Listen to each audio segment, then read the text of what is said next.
Assalamualaikum warahmatullahi wabarakatuh. Perkenalkan, saya Atika Husnul Khotimah dengan NIM 2311306081, Prodi PGMI Lokal 3 semester 4. Izin menjawab soal UTS dari mata kuliah pembelajaran PAI MISD dengan dosen pengampu Dr. Habib Anwar Al-Ansori.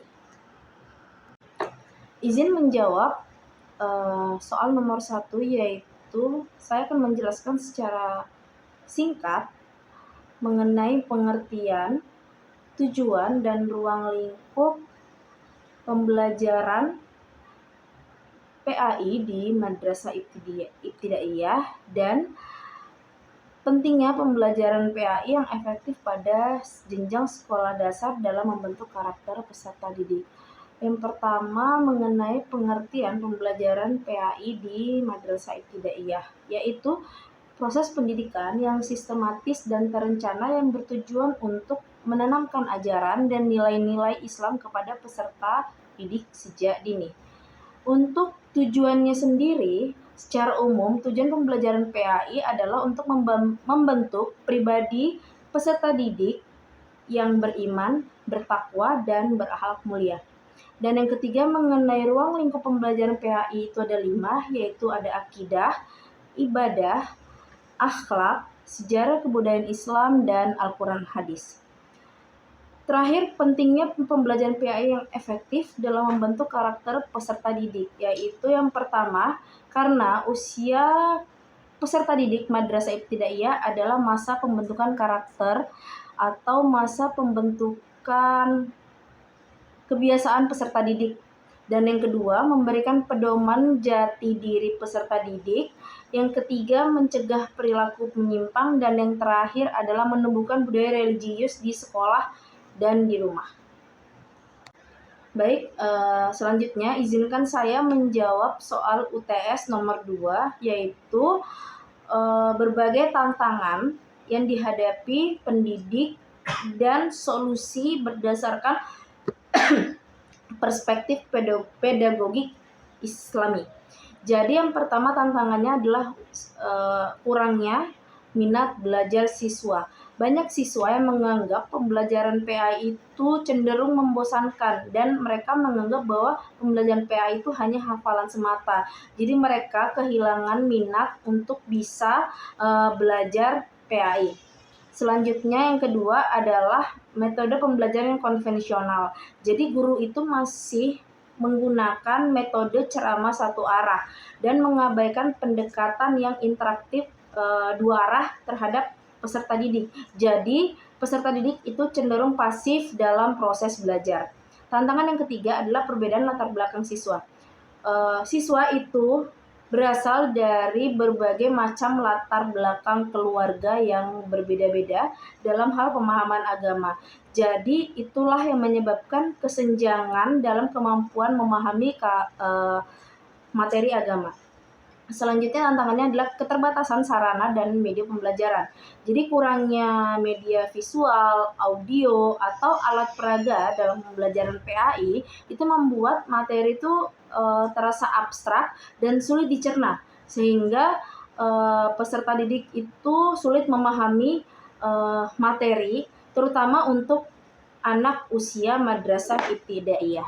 Selanjutnya itu tekanan kurikulum dan tuntutan administrasi.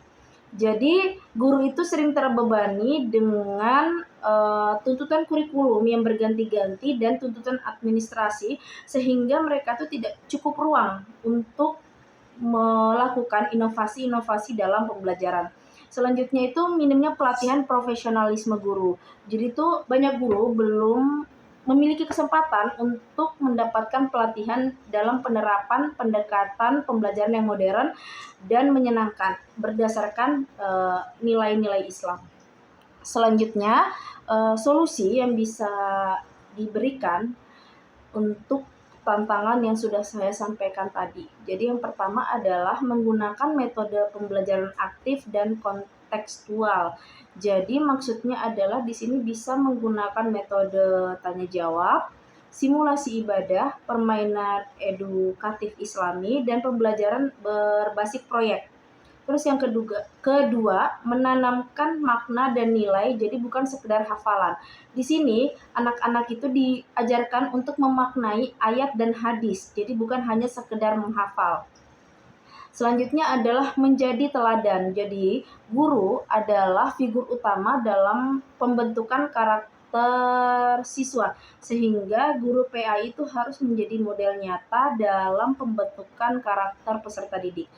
Yang keempat, menghadirkan nuansa belajar yang humanis dan spiritual. Jadi di sini pendidik bisa menciptakan suasana kelas yang tenang, penuh kasih sayang dan inklusif, sehingga peserta didik itu merasa nyaman berada di kelas untuk pembelajaran PAI. Selanjutnya itu memaksimalkan media atau alat peraga yang berbasis teknologi. Jadi di sini dengan menggunakan media ajar, anak-anak terutama usia madrasah ibtidaiyah itu akan akan tertarik untuk belajar karena itu metode itu tidak membosankan buat mereka. Mungkin bisa juga dengan memutarkan lagu-lagu Islami atau video-video agama yang interaktif. Selanjutnya yang terakhir itu penting, yang jelas harus ada kolaborasi atau kerjasama antara orang tua, sekolah, dan lingkungan. Jadi tidak hanya guru di sekolah, tapi tetap harus melibatkan orang tua dan lingkungan untuk membentuk pribadi atau karakter peserta didik. Baik, selanjutnya saya akan menjawab soal nomor 3, yaitu dalam pembelajaran PAI itu kan penting untuk mengembangkan 3 kecerdasan, yaitu kecerdasan spiritual, sosial, dan emosional. Jelaskan bagaimana seorang guru itu bisa mengintegrasikan ketiga aspek tersebut dalam proses pembelajaran PAI di kelas. Jadi yang pertama untuk kecerdasan spiritual itu adalah kecerdasan atau kemampuan untuk merasakan hubungan dengan Tuhan. Contohnya yang bisa dilakukan dalam pembelajaran PAI itu adalah pertama bisa membuka dan menutup pembelajaran dengan doa, lalu bisa menghubungkan materi pelajaran dengan kebesaran Allah, dan yang ketiga itu bisa mengajak siswa untuk merenung atau bermuhasabah. Dan yang kedua, kecerdasan sosial itu adalah kemampuan peserta didik untuk berinteraksi dengan orang lain secara positif. Contohnya itu bisa kerja kelompok, terus bisa mereka bermain peran. Terus bisa juga mengangkat kisah nabi dan sahabat yang menonjolkan nilai-nilai sosial. Dan yang terakhir itu bisa melatih empati, seperti berdiskusi tentang pentingnya membantu fakir miskin atau orang-orang yang sedang kesulitan. Selanjutnya, kecerdasan emosional itu adalah kemampuan untuk mengenali, memahami, dan mengelola emosi diri sendiri. Contohnya yang bisa dilakukan dalam kelas yaitu mengajak siswa untuk mengenali perasaannya sendiri, terus bisa mengajarkan sabar, syukur, tawakal melalui cerita-cerita nabi dan sahabat untuk refleksi diri. Terus bisa juga menggunakan momen konflik kecil di kelas sebagai pembelajaran akhlak. Dan yang terakhir, memberikan pujian dan penguatan positif atas sikap baik yang dilakukan oleh siswa. Baik, yang terakhir soal nomor 4, yaitu saya akan menyebutkan dan menjelaskan 3 media teknologi yang bisa dipakai dalam pembelajaran PAI. Baik, yang pertama itu ada video pembelajaran. Jadi video pembelajaran ini bisa seperti animasi yang menyajikan materi PAI secara naratif, terus secara visual, dan juga ini biasanya sering digunakan untuk mengangkat kisah-kisah Nabi. Terus yang kedua itu bisa aplikasi edukasi interaktif. Ini biasanya aplikasi-aplikasi di gadget, di Android maupun iOS. Contohnya seperti Quizizz dan lain sebagainya. Biasanya ini menyajikan kuis, hafalan, atau permainan edukatif Islami. Dan yang ketiga tuh presentasi interaktif atau PPT interaktif. Di sini tuh medianya berupa slide digital dengan gambar, animasi, video yang ditampilkan secara interaktif. Seperti itu. Baik, sekian jawaban dari saya, kurang lebihnya mohon maaf. Wassalamualaikum warahmatullahi wabarakatuh.